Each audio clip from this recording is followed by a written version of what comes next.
Hey everyone, it's Ben from Surf Lab, and today I'm going to do a review of the Lib Tech Hydro Snapper. Now I've had this board for 4-ish years, and I've kept it in my quiver because this board does a great job of making less than ideal shortboard waves a ton of fun. So waves that might be a bit smaller or a bit flatter and flushier on most boards, this board tends to work super well on. This version of the board is 4 feet 5 inches long, and just over 14 liters. It's only 1.25 inches thick, so super thin, low volume. This size of board, I would struggle if I had to paddle or pop up to catch a wave. This board works at least best for me when I can either sit start, skim start, acid drop onto the wave, Boise, Bend, RRP in Denver, Scout Wave in Salida, Pueblo. Those are all good examples of where I think this board works great. This board is 20.5 inches wide, so a lot of surface area to get it planing. It also has very little rocker, very little tail rocker, and a sharp rail all the way around this board. And I think all three of those things contribute to what make it so fast and good for very small or very flat waves. However, I found that once the waves get good and they're big and steep, the rails on this board won't stick to the face of the wave when you're doing a big turn or a pump across the face. These sharp rails just want to release the water. And I found that I can size up the fins and go bigger and maintain some level of control, but when I do that, I lose the ability to spin the board. And instead, typically what I'll do is I'll put this board away and I'll just grab something with fuller rails that are able to surf smaller fins but still keep that grip as you're pumping across the wave or making a turn. A lot of times the smaller waves that this board works well on have less water running through them. They might be a bit shallower, might be easier to hit rocks. And luckily, this is a Lib Tech board, which means it's pretty difficult to ding. And if you do ding it, it's not going to absorb water. But this is the only board that I have broken in half. I did that on Scout Wave. I was just doing some mellow pumps and it snapped underneath me. There's no real damage to this board prior to that, nothing major. So I don't know what caused it, if it was a manufacturer's defect or what. The board was 3 years old, so I don't really know. After emailing with Lib Tech, they gave me a coupon for 20% off 2 boards, which is better than I was expecting given how far out of warranty this board was.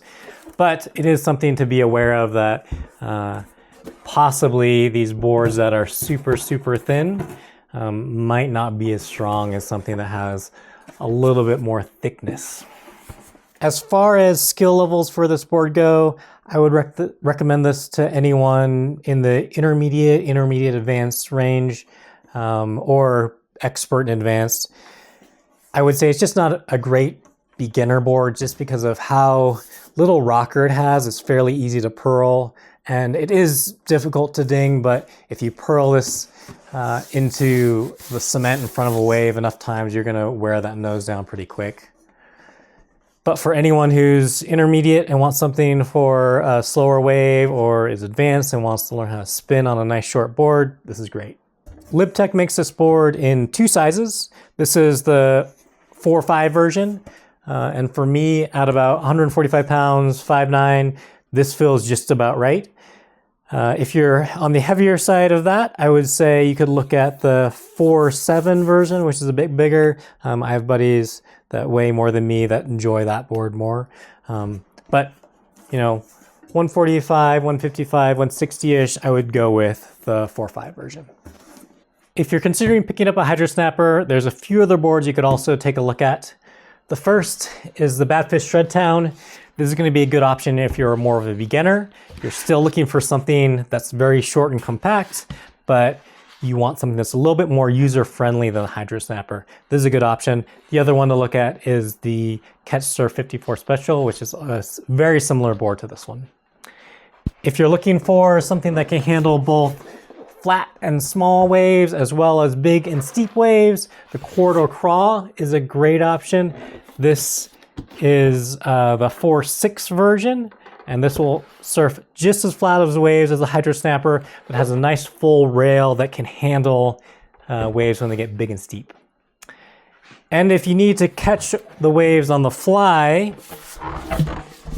paddle to, pop up on, the TL Crusty Booger is about the best option that I know of.